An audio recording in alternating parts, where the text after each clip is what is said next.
welcome back to my channel. My name is Carly Stevens. I'm a teacher and author, and this is English Nerd.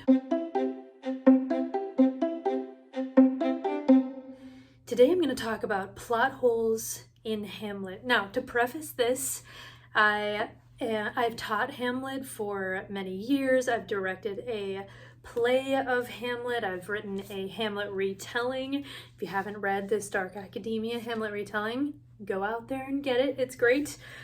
But I've read this play and I've watched this play so many times that I've recognized that there are some plot holes in Hamlet. So let's get into it.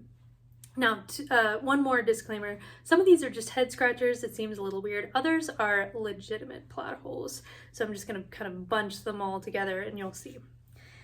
Okay, so the first head scratcher that a lot of people do bring up is that Hamlet is canonically 30 years old, and yet at the beginning of the play he is in university. He's called back from university. Horatio is called his university friend. Now, you can go to university at 30, but it is not a typical time. Back in Shakespeare's day and even earlier, which is when he's kind of referring to here, it was even less likely, so there is kind of a disparity. He's treated as a younger man, and yet he is 30 years old, according to the Gravedigger in Act 5, Scene 1. Most of these plot holes actually have to do with the fan favorite Horatio, so let's just talk about the Horatio plot holes. The first one is that there is no reason for Horatio to stay in Elsinore, in Denmark, after Hamlet is sent to England in Act 4, and yet he stays. He is apparently a favorite of the Queen at this point, because in Act 4, Scene 5, when Ophelia comes in and there's that whole famous scene, Horatio is there kind of attending her, like waiting on her. This does not make any sense.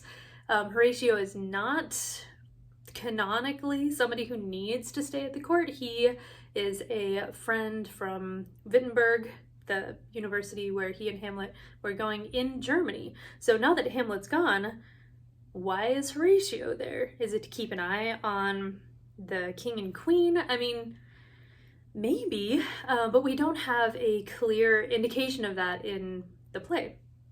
Okay, second Horatio situation.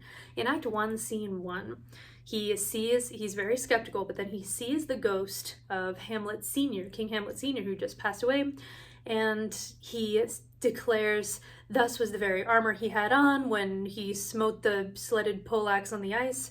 So the reason that this doesn't make any sense, track this with me for a second.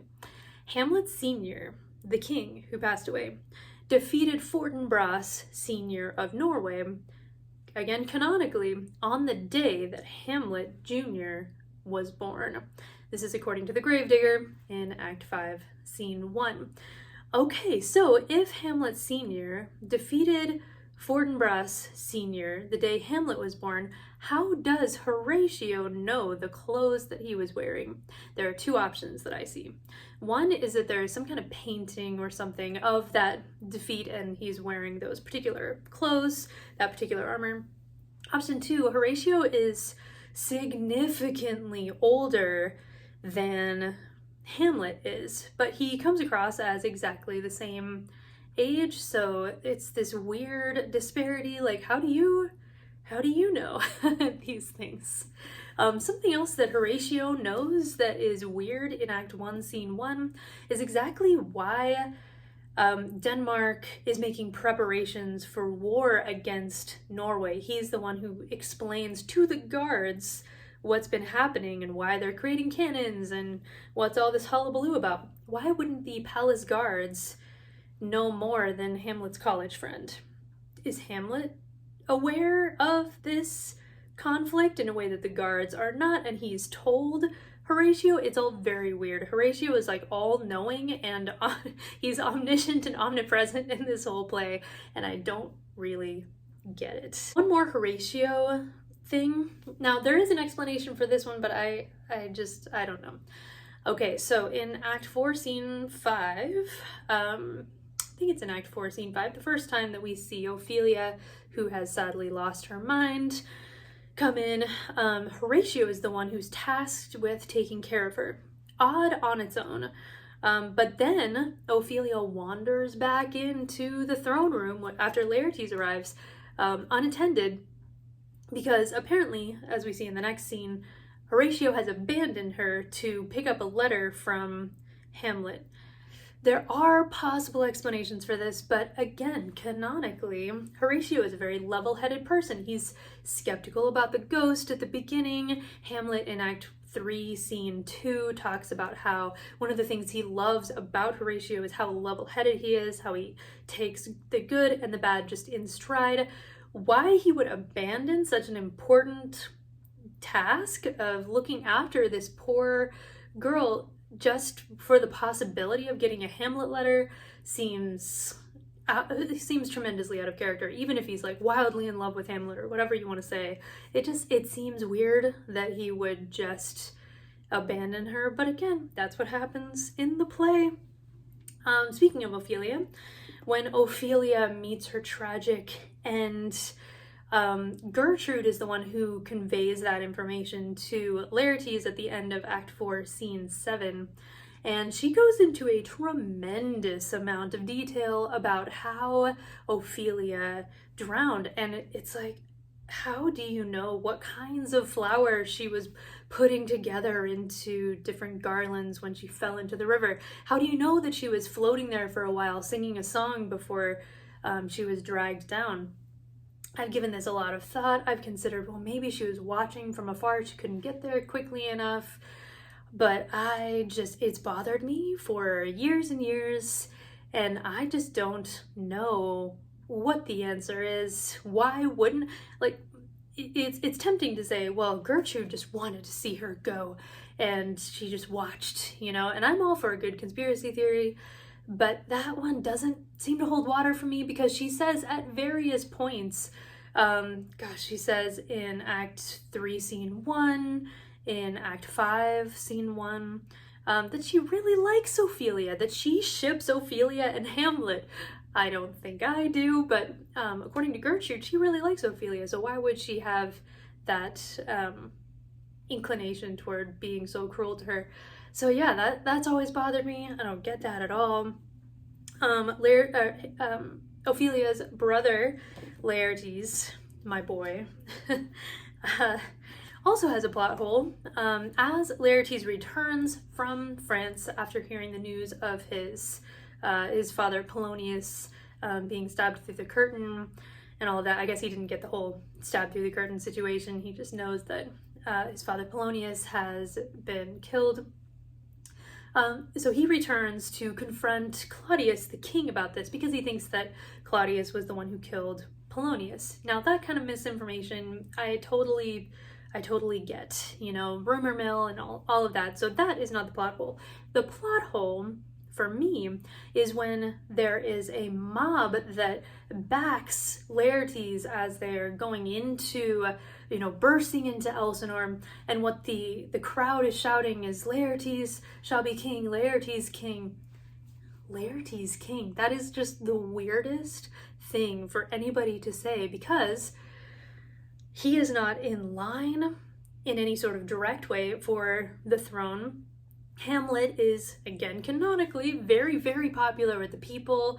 He is, at that point, being sent away to England. But part of the reasoning for that was just how well liked he is by the populace.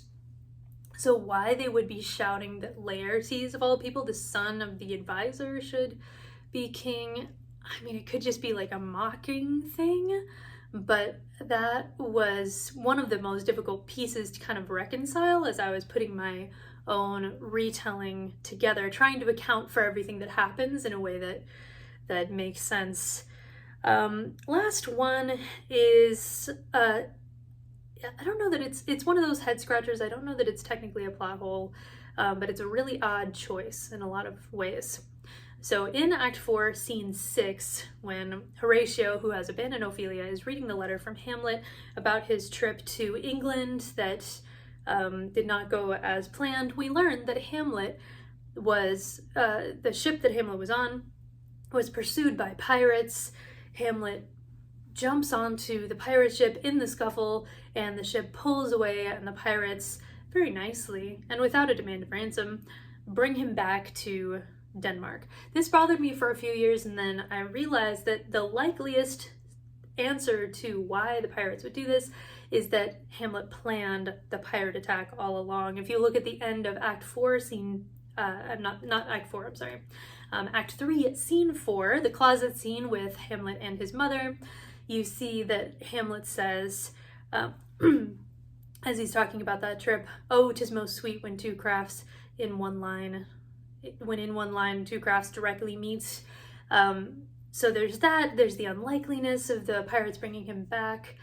There's Hamlet's kind of good stead that he has with everybody except those in the castle. So it seems like Hamlet planned the pirate attack in advance. It's unclear when, and it's unclear why Shakespeare didn't actually include the action-packed part of the play in the play itself. Instead, he focuses on just mostly the internal struggle of Hamlet until you get to the end, of course. Then in Act 5, there are a couple big action-packed set pieces, but it's a weird thing altogether. Like, when did you meet these pirates? How did you convince them to just bring you back to Denmark? How did you orchestrate all this? And why, Shakespeare, didn't you show it? So those are all the plot holes. I might be forgetting one, but I tried to cover them all. Those are the plot holes in Hamlet. Again, this is just one of my favorite things of all time. If you like Hamlet as well, then definitely check out Laertes, a Hamlet retelling, which is a dark academia take on the story set in the 1920s. It's available everywhere. This white copy is only available in Barnes & Noble, and it's illustrated. It's very pretty, if you haven't already seen it. All right, did you notice any other plot holes in Hamlet? I would love to hear what those are down below. Otherwise, like this video if you like it. Don't forget to subscribe for more English nerdy goodness, and I'll see you next week. Bye.